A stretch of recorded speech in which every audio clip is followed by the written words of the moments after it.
Hi folks, Speedway Tag here with another game review. I'm doing a review of the latest Oniverse game, Stellarion, and the Oniverse series of games is my all-time favorite series of games. They're just my favorite games of all time. I love every one of them, from Onirim to Urbion to Sylveon to Stellarion, Nautilion and Aerion. And now we have Stellarion, which has just recently come out. I just want to show you how it plays and what I think of it. The theme in this one is you're the director of the Oniverse's laboratory, and you are looking through your telescopes into the skies because you're planning a whole stack of voyages, and to be able to make those voyages you're going to need a ship, and you're going to need the coordinates, the planetary coordinates and stars and nebula and black holes and all those sorts of things to be able to make that voyage. So that's the theme. In terms of the nuts and bolts, the voyages are those cards right there. There's normally only 8 there that you have to get to win the game, but there's 13 at the moment because I've added a number of the expansions in. But just keep in mind there's normally 8 there that you have to get to win. How do you get them? Like the Aerion, game in this series, like Onirim as well. You have to put together certain combinations of the cards here to be able to claim the cards here. So they're your voyages. That's what you're hoping to claim. To get them, you have to get 4 cards from the same galaxy or simply the same color, and you've got to get 4 different symbols on those 4 of the same color. So the symbols are there in the top left corner. At the moment you can see I've actually got 3 purple cards showing, and that one's got the ship symbol, that one's got a star right there in the left, and that one's got a planet, and there's one more that I need, and that is the nebula symbol, which you can see here on the blue card. So those are actually 8 small decks of cards, and the cards you can see are just flipped over, the top cards flipped over, and those are the ones that are available to you, and this area is called your observatory.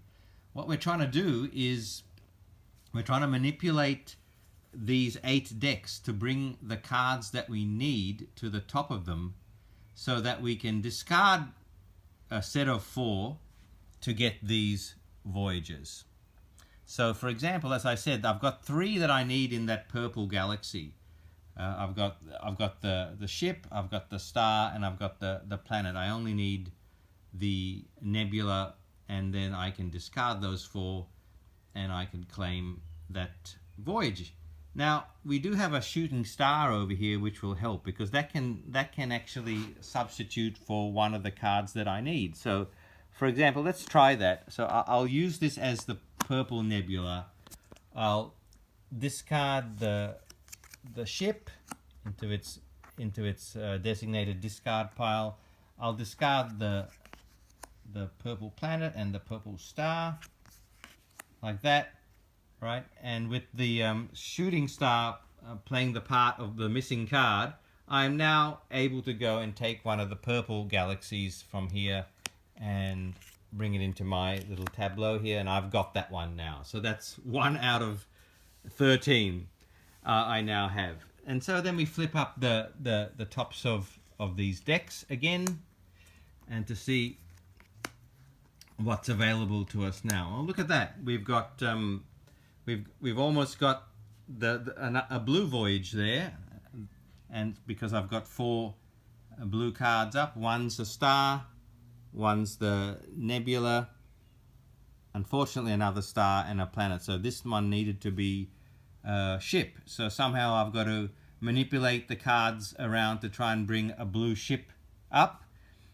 The way we manipulate the cards is fairly simple. They're called coordinate actions. So what you just saw me do before was called a launch action, where you discard the 4 cards you need to claim a voyage.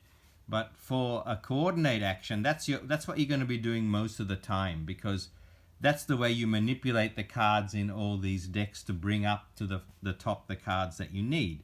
So a coordinate action is simply discarding 2 cards that have the same symbol and doing that action that it allows you to do. For example, as you can see there, even though those are from 2 different galaxies, the black and the purple galaxies, they've both got stars on them. So I could actually discard these 2 into their discard piles and perform the star action, which is explained to us over here.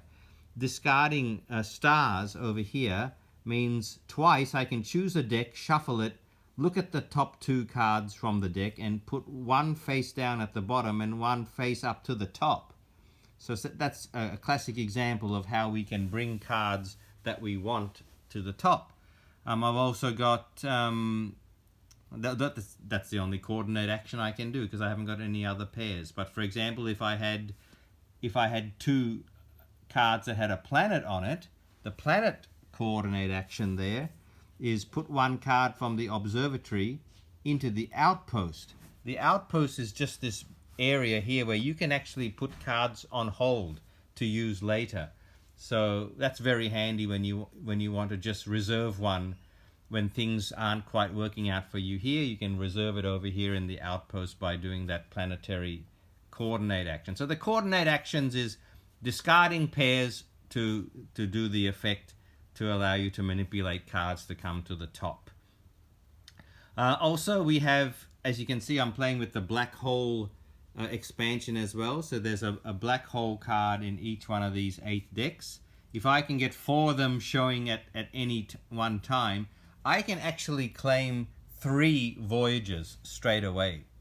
So that's going to be a huge help considering we're starting with 13 voyages.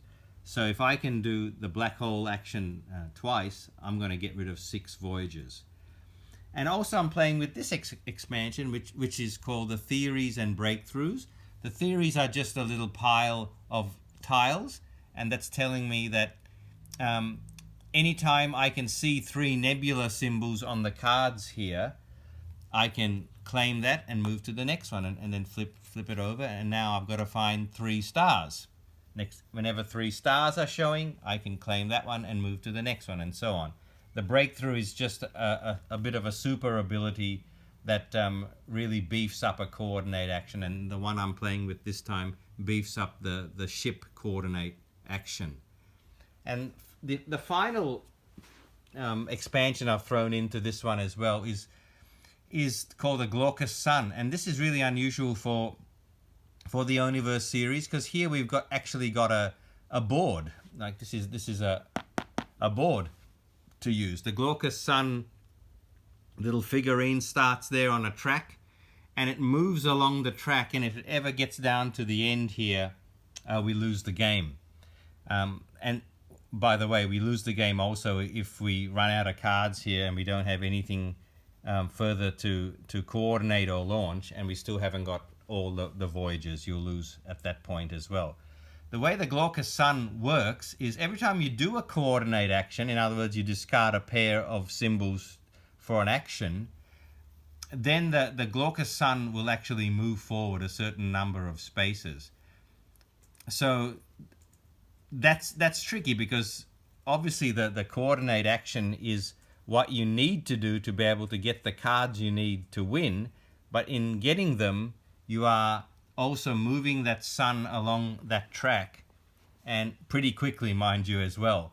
You can start moving it backwards if you do a coordinate action and then forego the special ability and special action. You just discard the cards. So that's a tricky decision too, because it doesn't feel good discarding cards and not being able to do the action, but sometimes you're going to have to do that to move that sun backwards on the track. If it does move backwards, you can collect these little meteor tokens, and if you get 2 of those, you can trade them in for one of these voyages. So another quick way to get one of the voyages. That's pretty much the game. So it's manipulating these 8 decks by using the various coordinate actions, which are here. There's 4 of them. If you can manage to do a coordinate action with 2 identical cards, in other words, same symbol, same color, the action beefs up quite a bit from the regular version. I found the artwork is brilliant as usual for every Oniverse game. This feels a lot like the last game. This feels a lot like Arion. If you're familiar with Arion, it's very similar. It's probably not as challenging as the other Oniverse games. Even with the expansions in here, it's still fairly easy to get on top of if you know the way these games work. But it's still a really fun experience to be manipulating these decks, and because there's not much luck involved, you are very much in control of manipulating these decks to be able to get those voyages over there. And it's fairly thematic. You know, you're trying to get your ship, then you're trying to get your coordinates, you're trying to find a planet and a galaxy and a star to be able to get to where you want to go. The black holes will also be thrown in there as well to increase the thematic connections of the game. And you keep going. It feels very much like a solitaire game, very much with the feel of the old Patience style games. But that's Stellarion. It's probably not high up in my ranking with the others, but it's still a really great experience because every Oniverse game, in my opinion, is top notch. So I think you'll still enjoy this one. Have fun with it.